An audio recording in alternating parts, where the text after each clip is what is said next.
First Chronicles is a book of the Hebrew Bible, traditionally believed to be written by the scribe Ezra, though modern scholars often refer to its anonymous author simply as the chronicler. It serves as the concluding book of the Hebrew Bible, completing the third division of the Jewish Tanakh, known as the Ketuvim, meaning writings.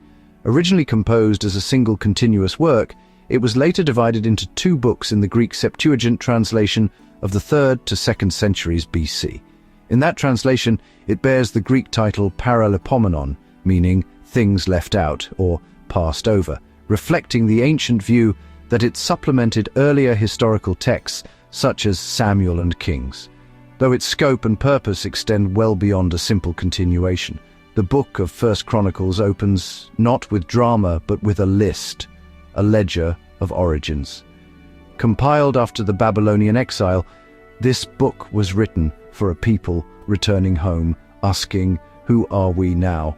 Chronicles retells Israel's story, emphasizing the Davidic monarchy and the Jerusalem temple, shaping a narrative of hope.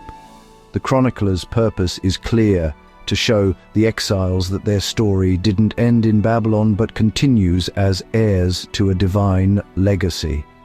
Chapter 1 is a genealogy, starting with Adam, a declaration that Israel's roots reach back to the dawn of humanity. By anchoring Israel's story in the universal human story, the chronicler claims a unique place for his people in God's plan.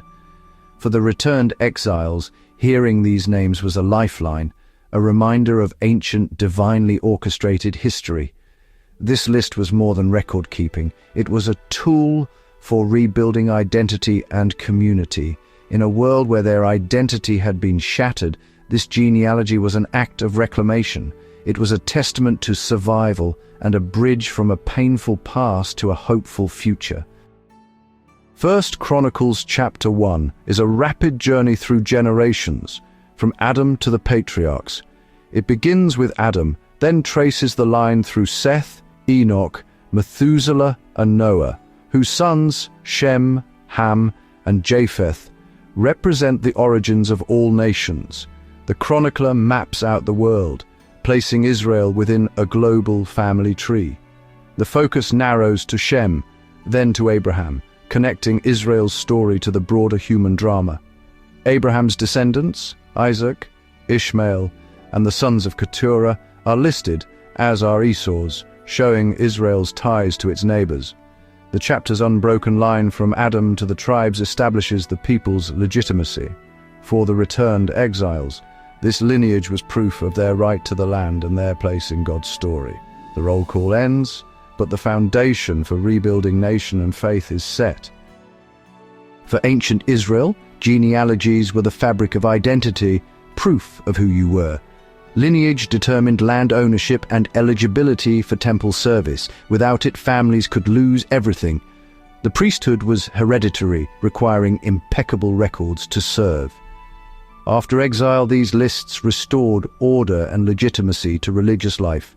More than legal documents, genealogies were a psychological anchor after trauma, reminding the people they were chosen, not forgotten.